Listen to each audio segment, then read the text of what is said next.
दोस्तों, पिछले वीडियो में हमने जाना कि किन 7 तरह के लोगों को घर पर नहीं बुलाना चाहिए। लेकिन असली सवाल ये है कि पहचाना कैसे, क्योंकि हर कोई सीधे सीधे बुरा नहीं दिखता। आज मैं आपको बताऊंगा 7 ऐसे संकेत जिनसे आप समझ जाएंगे कि आपके घर में आए मेहमान आपके लिए सही हैं या गलत। गांव में एक किसान था जिसके खेत में हर साल भरपूर फसल होती थी। उसके पड़ोसी को उससे जलन थी। जब भी वो उसके घर जाता, वो मुस्कुराकर बात तो करता, लेकिन मन ही मन बुरा चाहता। धीरे धीरे किसान का घर लड़ाई झगड़े और नकारात्मक ऊर्जा से भर गया। ईर्ष्यालु लोग आपके घर में आकर नजर और नकारात्मक सोच छोड़ जाते हैं। ऐसे लोग आपके सुख दुख में सच्चे नहीं होते।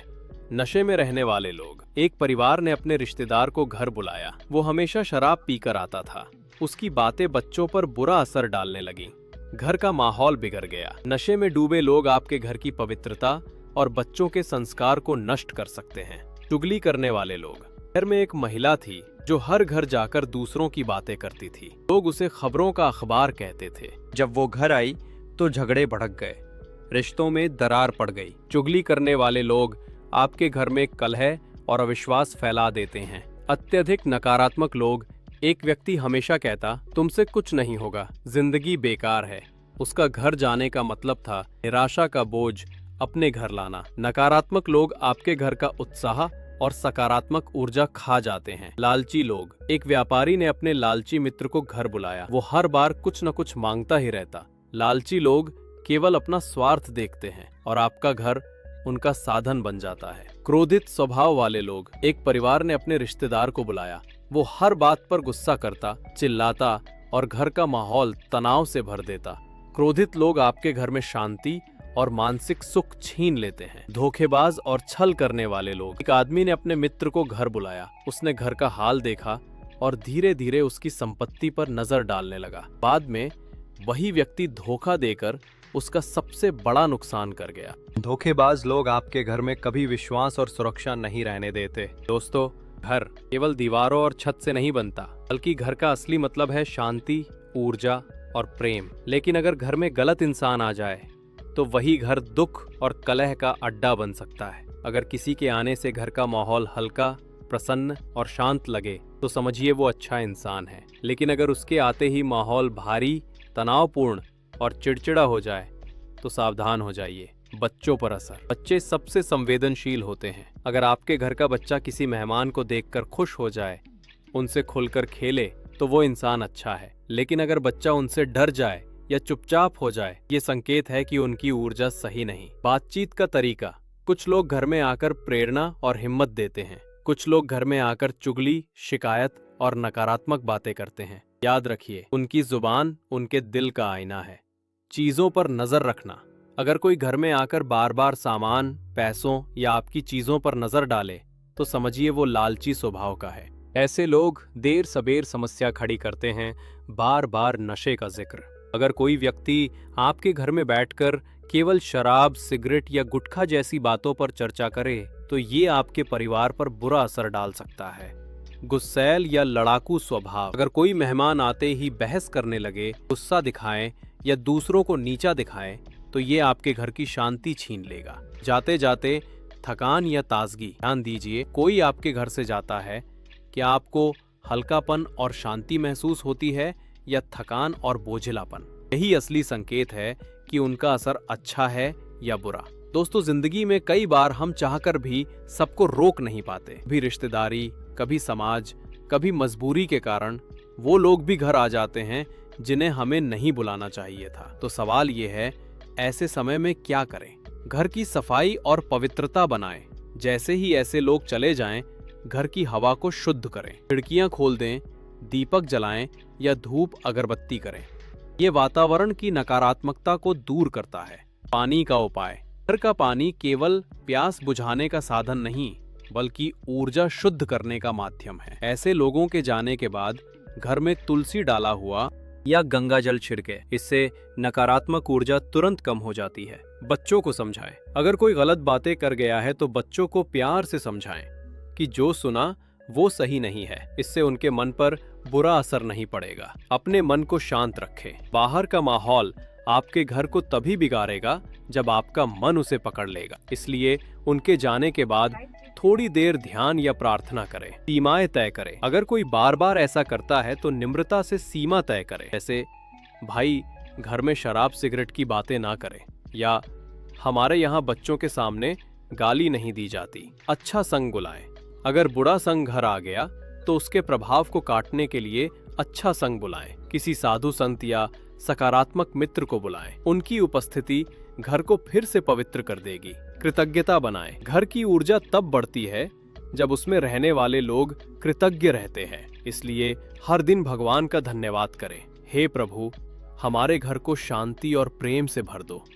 एक गांव में हर साल संत का आगमन होता था। जिस घर में वे ठहरते वहां बरकत और खुशहाली आ जाती। साधु संतों का आना घर की ऊर्जा को शुद्ध करता है और परिवार को सही दिशा देता है। माता पिता और बुजुर्ग। एक युवक अपने माता पिता को घर बुलाता था। उनकी दुआओं से उसका व्यापार दिन दूनी रात चौगुनी तरक्की करने लगा। बुजुर्गों के कदम घर में भगवान की कृपा लाते हैं। सच्चे मित्र। एक आदमी के जीवन में कठिनाई आई। उसने अपने सच्चे मित्र को घर बुलाया। मित्र ने न सिर्फ मदद की बल्कि उसका आत्मविश्वास भी लौटाया। सच्चे मित्र घर में सहारा और उत्साह लाते हैं। शिक्षक। एक छात्र अपने गुरु को घर बुलाता था। गुरु के आशीर्वाद से उसके पूरे परिवार का जीवन अनुशासन और ज्ञान से भर गया। गुरु का आना घर को शिक्षा और प्रेरणा से भर देता है। नेक पड़ोसी। एक परिवार हर त्योहार पर अपने पड़ोसी को बुलाता था। पड़ोसी हमेशा मददगार और सच्चे थे।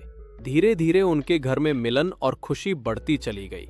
अच्छे पड़ोसी घर में सहयोग और सुरक्षा की भावना लाते हैं। परोपकारी और दानी लोग। एक महिला हर महीने अनाथ बच्चों को खाना खिलाने अपने घर बुलाती थी। आश्चर्यजनक रूप से उसका घर कभी खाली नहीं हुआ। जो लोग दूसरों का भला करते हैं वे आपके घर में आकर बरकत और दुआएं छोड़ जाते हैं। प्रसन्न चित्त और सकारात्मक लोग। एक आदमी हमेशा हंसते खिलखिलाते मित्रों को घर बुलाता था। उनकी हंसी से घर का तनाव गायब हो जाता था। सकारात्मक लोग घर में खुशी और हल्कापन भर देते हैं। दोस्तों, जब गलत लोग घर आते हैं तो हमें बचाव करना होता है, लेकिन जब सही लोग, शुभ लोग घर आते हैं तो ये हमारे लिए सौभाग्य होता है। लेकिन सवाल ये है कि क्या हम उनका स्वागत ऐसे करते हैं कि उनकी आशीष लंबे समय तक घर में ठहर सकें। साफ सुथरा और पवित्र वातावरण।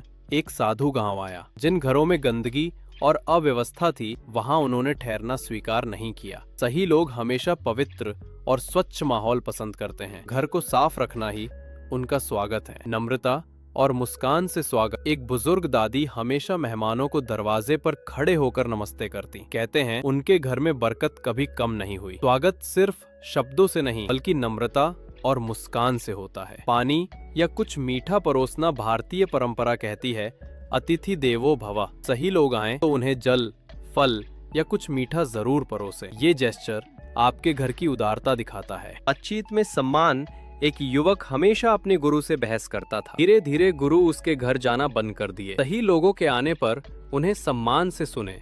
उनकी बातों में तर्क वितर्क कम और आदर ज्यादा रखें। बच्चों को आशीर्वाद दिलवाना। जब घर में बुजुर्ग, साधु संत या गुरु आए तो बच्चों को उनके पैर छुआएं। ये बच्चों के संस्कार और घर के आशीर्वाद दोनों के लिए शुभ है। विदाई में आदर। परिवार साधु को बुलाता था लेकिन जाते समय कभी ठीक से विदा नहीं करता। धीरे धीरे संत वहां आना बंद कर दिए। ऐसे स्वागत करते हैं वैसे ही विदाई भी आदर और धन्यवाद से करनी चाहिए। उनकी सीख को अपनाना। सिर्फ बुलाना काफी नहीं बल्कि उनकी कही अच्छी बातों को जीवन में उतारना ही असली स्वागत है। जब सही लोग देखें कि उनकी बातों को महत्व दिया जा रहा है तो उनकी कृपा और बढ़ जाती है। तो हम कितनी भी कोशिश कर लें, सही लोग बुलाएं, पूजा पाठ करें, घर को साफ रखें, लेकिन अगर घर के लोगों की कुछ आदतें और कर्म गलत हैं तो आशीर्वाद ज्यादा देर तक घर में ठहर नहीं आता। मैं आपको बताऊंगा 7 ऐसी आदतें जो किसी भी घर को धीरे धीरे बरकत से खाली कर देती हैं। एक झगड़ा और कटु वचन।